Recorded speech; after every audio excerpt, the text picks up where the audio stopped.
Tout est marque avec l'agence Yucatan, partenaire de votre image, votre notoriété, votre réputation.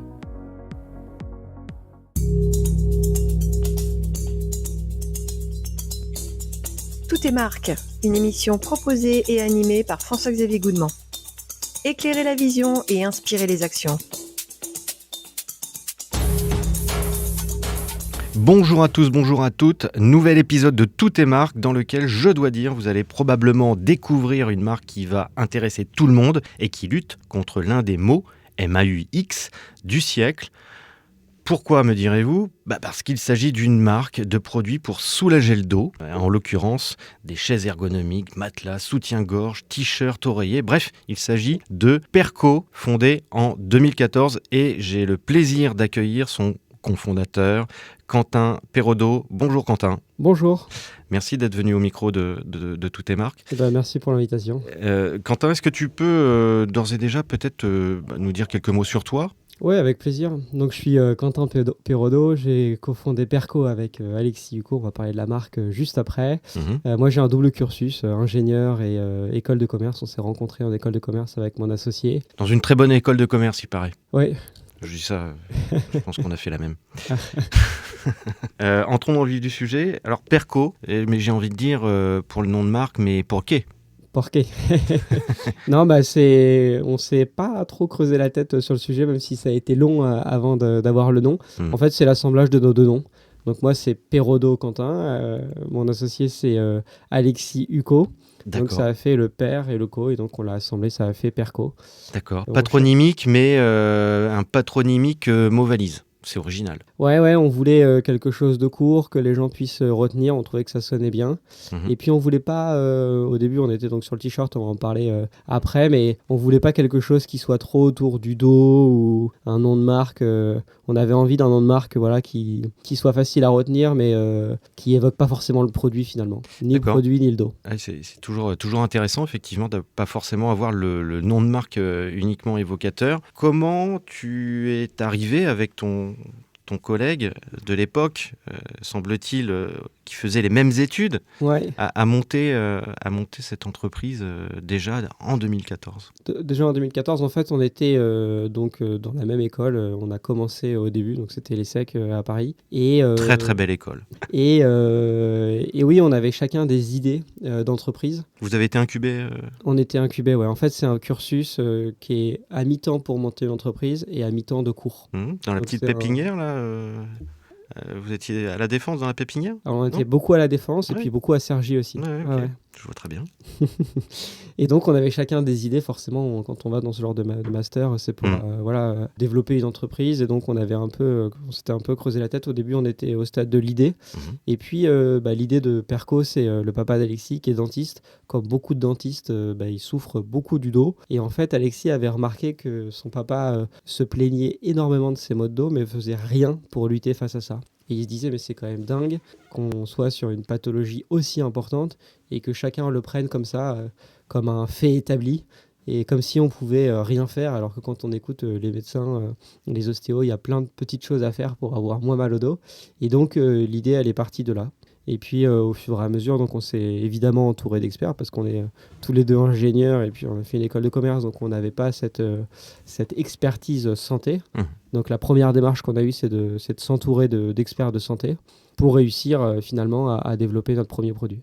Quel était le problème principal à régler ? Parce que quand on lance une marque, en général, ça part d'un problème principal à régler. Ou c'est autre chose ? Non, c'est ça, c'est le mal de dos. Et au final, tous nos clients ont mal au dos aujourd'hui. Donc, c'est vraiment ces personnes-là qu'on aide. On a accompagné aujourd'hui plus de 450 000 personnes. Donc, c'est une grande fierté pour nous, forcément. 450 000 clients en un peu plus de 10 ans. En un peu plus de 10 ans, ouais, exactement. Ouais. Et oui, tout le monde, tous nos clients évidemment ont mal au dos et on essaye de les accompagner à différents moments de la journée et d'arriver avec des produits qui sont simples d'utilisation. C'est la mission qu'on s'est donnée, d'avoir des produits qui soient simples d'utilisation, qui s'intègrent vraiment dans le quotidien des gens, qui soient très efficaces pour soulager efficacement les douleurs. Et donc, on va réinventer un peu des produits du quotidien. T'en parlais tout à l'heure, un matelas, une chaise ergonomique de bureau, un t-shirt. Et c'est des produits qui vont avoir vraiment une singularité, une innovation pour réussir à soulager efficacement les maux de dos. Tu le disais en introduction, vous êtes entouré de spécialistes dès le départ. Ouais. Ça, c'est potentiellement peut-être l'œil aguerri des gens qui vous entouraient, peut-être. Quel type de spécialistes vous ont accompagné dès le lancement ? Dès le départ, on s'est associé avec une clinique ostéopathique. C'est des personnes qui avaient développé notamment les sièges de la SNCF pour les rendre ergonomiques. Ils travaillent avec beaucoup de compagnies aériennes pour rendre des sièges aussi ergonomiques. Enfin, ils avaient cette vision produit. Et puis, ce qui nous intéressait aussi, c'est d'objectiver finalement ce qu'allaient faire nos produits. Donc dès le départ, au moment de la conception du produit, et cette démarche-là, on l'a gardée maintenant sur tous nos produits, on va vraiment définir des objectifs sur la réduction de la charge, des objectifs sur la réduction des points de pression, des choses comme ça. Et dès le départ, on fixe nos objectifs, et donc au fur et à mesure du développement du produit, on va toujours se référer à ces indicateurs clés, et ça nous permet déjà d'en parler après. On vend beaucoup en ligne, donc c'est important pour nous de démontrer l'efficacité de notre produit, mais ça nous permet aussi de donner quelque part une ligne directrice dans le développement de nos produits. C'est vrai qu'on parlait tout à l'heure de choses qui étaient de régler le problème du mal de dos, et en même temps, quand on lance une marque, ouais, comme la tienne, il y a des valeurs fondatrices. Je suppose que, et en plus, quand on fait des BP et qu'on est entraîné à l'ESSEC, je sais de quoi je parle, on nous parle tout le temps des valeurs. Quelles sont les valeurs de votre boîte, etc. Est-ce que tu pourrais nous en dire quelques mots ? La première, c'était l'expertise. L'expertise et l'innovation. Donc, c'est-à-dire arriver avec... et la crédibilité, non ? Je le mets un peu dans l'expertise, tout ça. C'est d'arriver avec des produits qui soient innovants, avec une vraie singularité, ça veut dire quelque chose qui soit différent de ce que font les autres, et puis qui soit très efficace. La deuxième chose, c'est, comme je le disais, l'innovation. Et puis la troisième, c'est l'accompagnement, c'est l'empathie. C'est comprendre finalement ce dont quel est le besoin, et comprendre aussi comment est-ce qu'on va s'intégrer dans le quotidien des gens. Se mettre à la place. Important. Mettre à la place.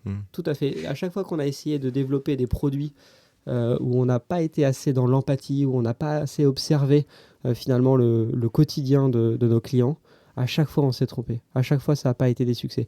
Et à chaque fois où on s'est dit tiens, on va réinventer vraiment un produit du quotidien, on va être dans la simplicité, on va vraiment s'intégrer dans le quotidien des gens, à chaque fois, là, ça a déjà été plus un succès. Alors Perco, c'est une gamme qui est aujourd'hui aussi très très étendue. Je suppose qu'elle n'a pas été, dès le départ, en tous les cas, comme celle qu'elle est aujourd'hui. Comment s'est-elle structurée au fil du temps ?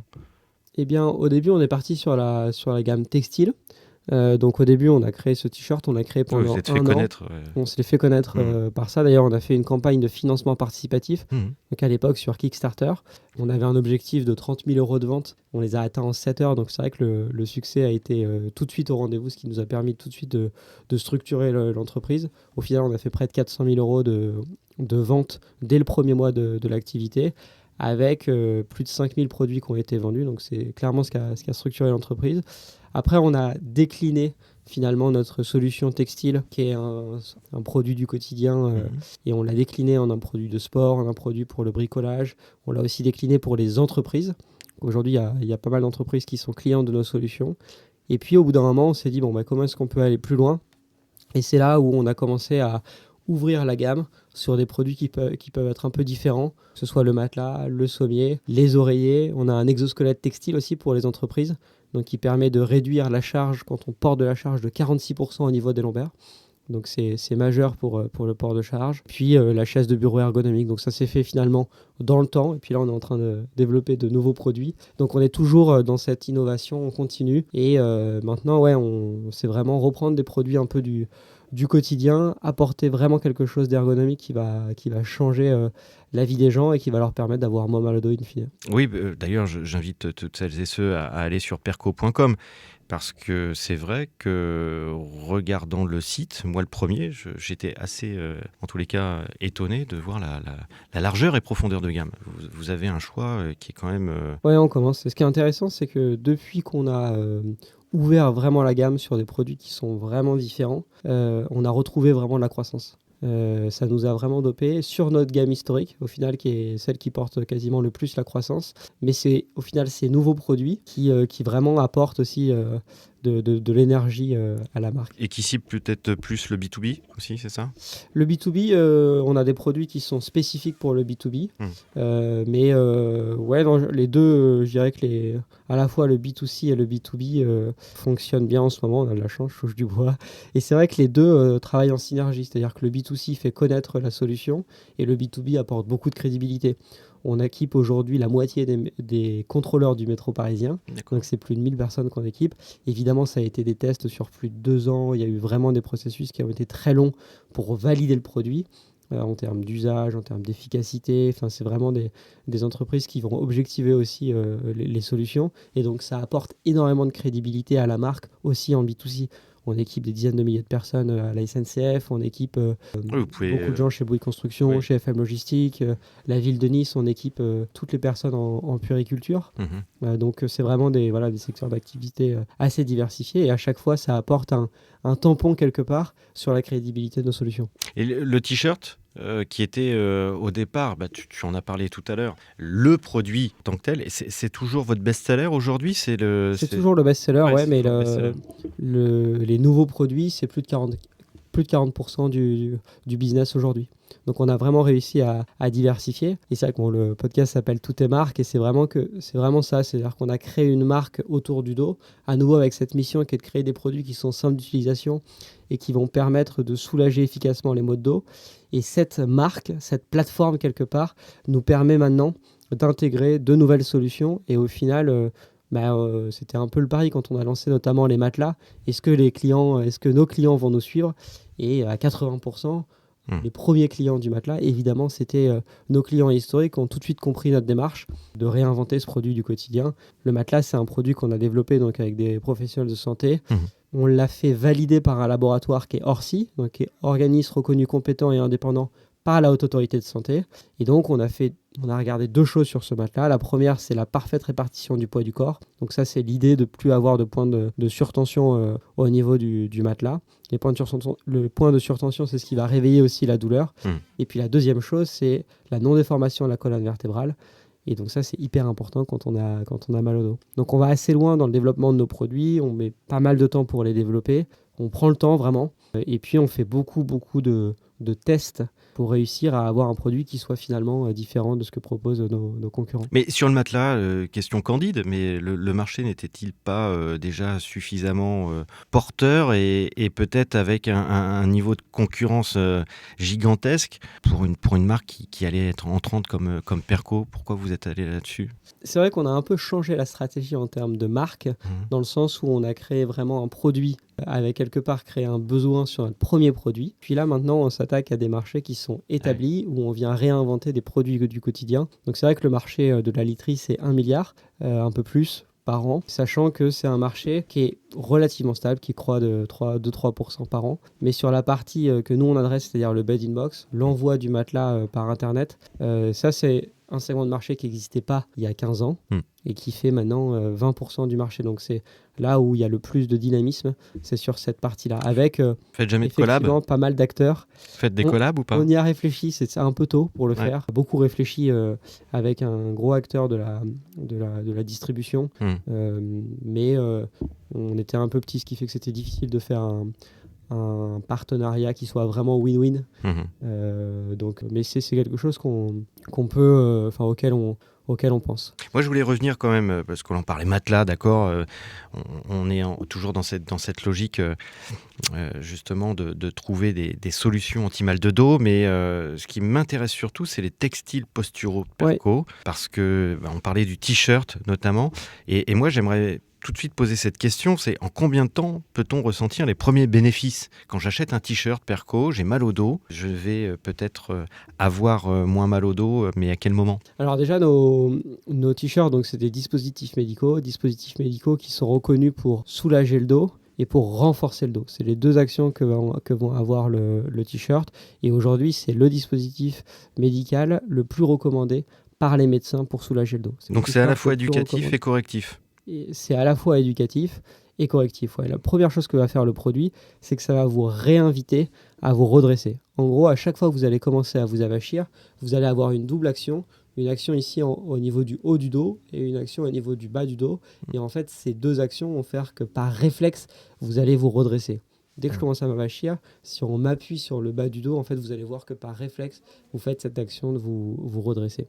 Ça, c'est la première chose. Ensuite, on va tellement vous inviter à vous redresser tout au long de la journée qu'on va parler à la fois sur le côté perception, le côté quelque part proprioceptif. Ça va pas être que du conscient, c'est le mot que je cherchais. Ça va aussi être de l'inconscient. C'est-à-dire que inconsciemment, finalement, tout au long de la journée, vous allez vous redresser et donc vous allez avoir de nouvelles habitudes posturales. Et puis à la fin, au final, à force de vous redresser, vous renforcez votre dos. Vous allez être vraiment dans le mouvement, vous allez être vraiment dans le renfort du dos. Et donc, vous allez finir par soulager votre dos par le renforcement. Et aujourd'hui, donc, on a 85% des utilisateurs qui ont soulagé leur dos grâce au port du t-shirt. Et on a plus de 75% de nos utilisateurs qui déclarent avoir vraiment changé leurs habitudes posturales sur le long terme. Donc on est vraiment aussi sur cette rééducation pour soulager le dos.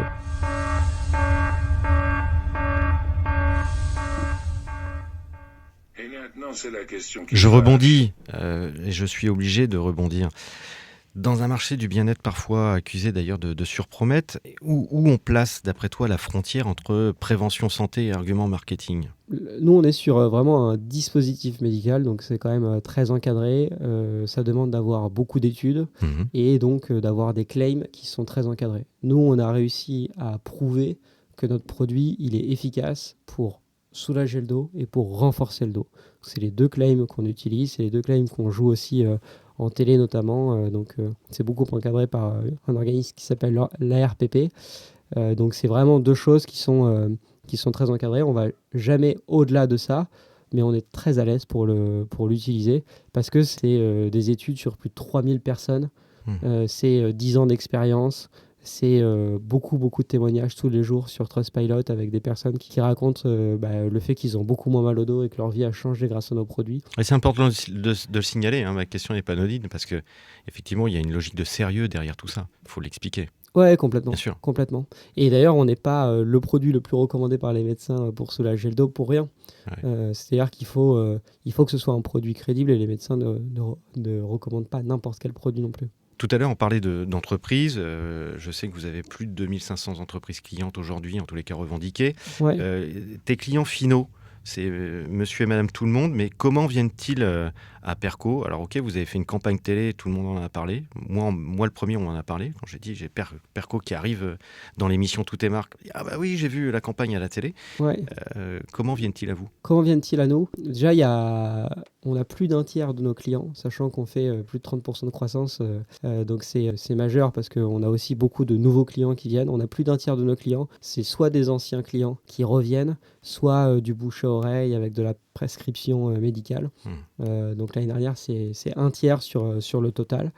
Donc c'est un gros morceau. Et puis après, effectivement, c'est les campagnes à la télé, évidemment. Et puis de la Là, vous voyez immédiatement digitale, sur une communication télé, vous voyez un pic d'achat, d'audience.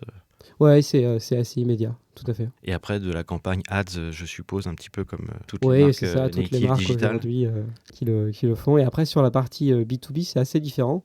La marque est connue. On a des commerciaux donc, sur le terrain qui se répartissent un peu la France. Et puis après, on a des distributeurs qui ont différents types de produits et qui viennent en entreprise visiter les entreprises pour prendre les besoins. Une communication qui est d'ailleurs très pédagogique. Enfin, moi, j'ai remarqué que c'était orienté prévention. Comment, justement, vous décidez chez Perco d'entretenir et de construire ce discours pour créer la confiance ? En fait, la première question souvent qu'on nous pose, c'est est-ce que ça marche et comment ça marche ?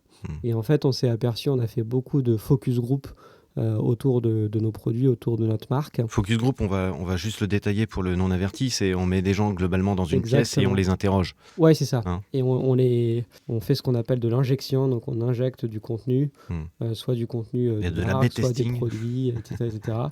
Et donc, ça va permettre d'avoir des avis sur des personnes qui sont non averties, et ça nous permet de sortir la tête du guidon et de prendre un peu de hauteur et d'avoir de vrais avis, donc c'est assez intéressant. Et on s'est aperçu que quand on disait voilà, le t-shirt va vous soulager le dos et ça soulage le dos à 85%, les gens avaient un petit doute. Après, on leur disait quelle a été notre démarche et qu'est-ce que le produit va faire. C'est-à-dire que ça va vraiment rééduquer la posture sur le long terme, ça va permettre de renforcer le dos, ça va permettre d'activer les muscles. Tout de suite, la question de la crédibilité, la question de est-ce que ça marche, disparaissait complètement. C'est-à-dire que c'était même plus un verbatim qu'on avait de la part des consommateurs. Et donc on s'est aperçu à ce moment-là qu'il fallait vraiment qu'on soit hyper pédagogique et qu'on explique finalement ce que fait le produit. Pareil sur le matelas, on va dire que c'est aujourd'hui 88% des personnes qui dorment sur notre matelas ont moins mal au dos. Mais sauf qu'un matelas, il n'y a rien qui ressemble plus à un matelas qu'un autre matelas. Mais alors si vous vendez Et donc, sur Internet, les gens achètent des matelas sur Internet mais ne les essaient pas. Et les gens ne les essaient pas, non. Ouais, c'est un peu le paradoxe. Après, il y a 100 jours pour l'essayer. Et puis c'est là où c'est important de Oui, parce que montrer la satisfait ou remboursé. crédibilité. C'est ça, tous nos produits sont satisfaits ou remboursés. Satisfait ou remboursé, 100 jours pour tester le produit. Ouais, tout à fait. Ouais, je me suis dit, là, on a quand même affaire à des gars qui savent prendre des risques, non ? On est sûr de nous, ouais. Ouais. On est sûr de nous sur les produits. Après, en fait, la première chose, c'est que les gens qui ne sont pas contents, souvent, ils le renvoient assez rapidement. Et puis, on est sur un modèle, alors même si on est sur du textile, le textile, normalement, les taux de retour sont hyper élevés. Nous, on est sur un produit Vous technique. êtes quoi sur un taux de retour On est à moins de 10%. Un textile classique, c'est au moins 20-25%. On a plein d'exemples. Je crois que Asos, bon, après, c'est un modèle qui génère beaucoup de retours, quoi. C'est un peu leur modèle. Ils sont à 40%. Nous, on est vraiment sur les taux de retour qui sont très faibles. Sur le matelas, c'est beaucoup plus faible. Sur le textile, il y a toujours quand même un peu la taille. D'ailleurs, beaucoup de personnes échangent au final plutôt que d'aller sur du remboursement.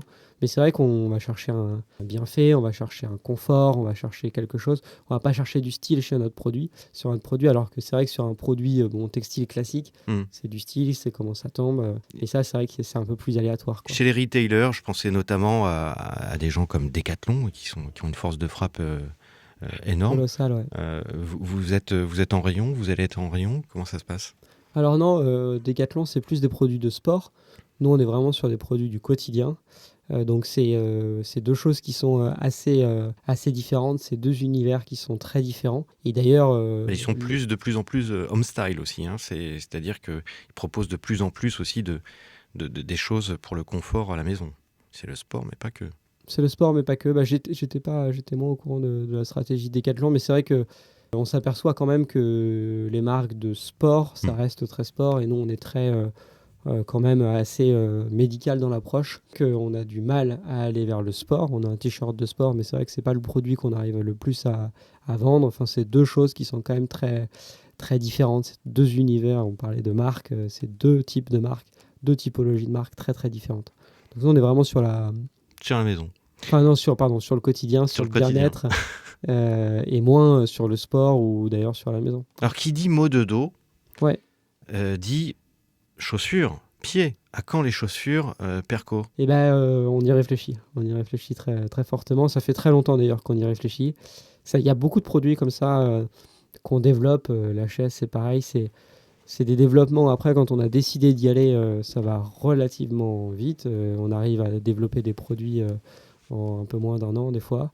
Mais c'est beaucoup de réflexion amont, plein d'idées de produits, et puis au bout d'un moment, voilà, on se lance. C'est pour ça que je te posais la question de la collab. Il y a quelques questions de cela, parce que j'ai quelques idées pour vous.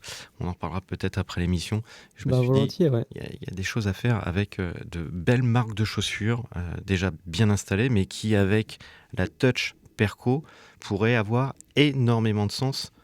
On en reparlera. Question quand même qui est importante. Très souvent, les marques ont un ou plusieurs concurrents liés à leur secteur. Ouais. Sauf que là, on s'aperçoit quand même que Perco, c'est une concurrence très très forte parce qu'on passe du concurrent de la chaise de bureau au matelas, à l'oreiller, au sous-vêtement. Waouh, vous faites comment ? Eh ben, on suit notre propre... Parce que vous n'avez pas pris le chemin le plus sympa. Je veux dire, vous n'avez pas choisi un secteur avec 3 concurrents bien identifiés. Là, vous êtes sur plusieurs secteurs avec plusieurs concurrents et pas les moindres, quelquefois. C'est autant de portes d'entrée, au final, pour Perco. Aujourd'hui, c'est une marque qui est connue par plus d'un Français sur 2. C'est une marque dans le monde médical qui est très connue. On sait qu'on est connu par plus de 7 pharmaciens sur 10. Donc, au final, le fait d'avoir plusieurs portes d'entrée, ça ouvre finalement la possibilité derrière d'avoir des clients nouveaux quelque part. Ça, c'est la première chose. Et puis, ça nous permet d'avoir ces portes d'entrée dont je parlais. Ouais. Donc plusieurs stratégies à chaque fois pour chaque métier ou chaque produit. On a un positionnement qui est quand même singulier. Avec cette mission qu'on s'est donnée, où on est les seuls finalement à se donner cette mission de créer des produits qui soient simples d'utilisation, qui vont être efficaces contre le mal de dos et de réinventer effectivement la chaise, le matelas, le t-shirt. C'est quand même un positionnement qui nous est propre et ce qui fait que quand on cherche Perco, finalement c'est difficile pour une autre marque de venir finalement sur un territoire parce qu'ils ne proposent pas tous ces produits non plus. Donc ça nous permet, je pense que ça nous a permis de nous développer. Et c'est ce que je disais aussi en introduction. Conserver peut-être le client autrement aussi. Peut-être que celui qui achète derrière un t-shirt va peut-être basculer un jour sur l'oreiller. Voilà, c'est l'un de nos principaux, c'est l'une des stratégies. On a 450 000 clients aujourd'hui. Ça nous permet quand même d'avoir une base qui est ultra fidèle, qui rachètent beaucoup chez nous. Et c'est des clients qu'on garde et qui vont aller s'équiper de plusieurs produits. Et donc, c'est l'une des forces, je dirais, de la marque.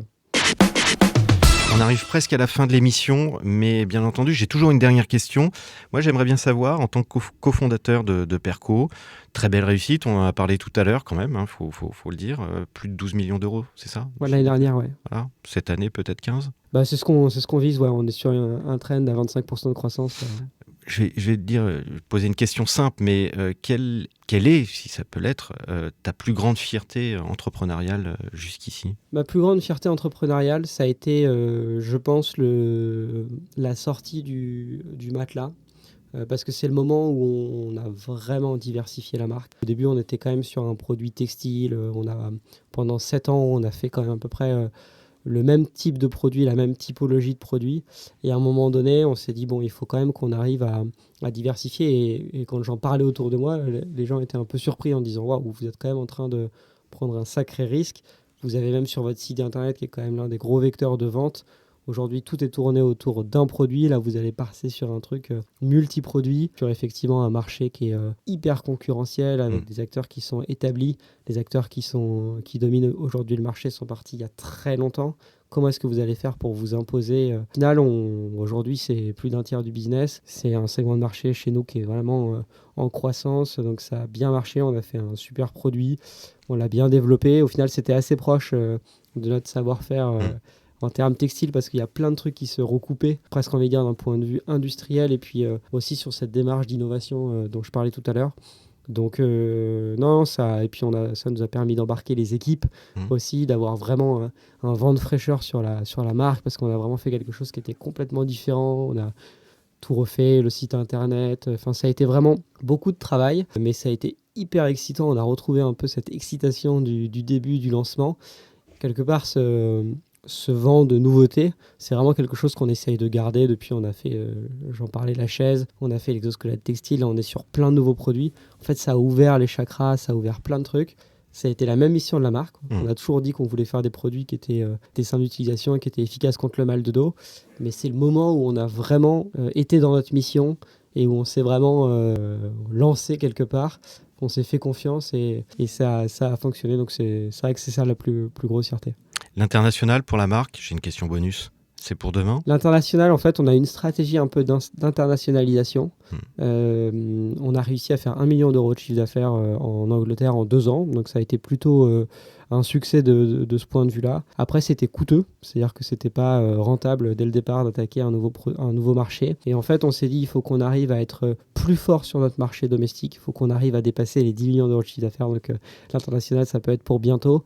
Il faut qu'on ait une taille critique quand même sur notre marché local, qu'on diversifie la marque pour ensuite aller exporter le modèle dans d'autres pays. Et donc, on a fait un peu un pas en arrière sur ce sujet d'international. On a mis en pause, on a vu que ça répondait bien et que finalement, on était innovant dans d'autres marchés. On a diversifié la marque. Et là, maintenant, on se pose la question très sérieusement de réattaquer finalement l'international. Bravo en tous les cas, c'est une super réussite, une très belle marque, franchement. Merci beaucoup. Je le dis, j'aime beaucoup. Je vais quand même préciser perco.com, je l'ai déjà dit tout à l'heure. N'oubliez pas de vous inscrire à la newsletter aussi de Perco, puisque vous avez quand même une réduction de 10 € sur votre premier achat. Et je vais bien entendu remercier celles et ceux qui sont fidèles à toutes les marques. Vous êtes de plus en plus nombreuses et nombreux. Et suivez-nous sur www.toutetmarques.fr. C'est important, c'est le site internet de référence pour avoir accès à tous les épisodes. Et sinon, je vous dis à très vite. C'était Tout est marque, disponible sur les plateformes podcast Spotify, Deezer et Apple Podcasts.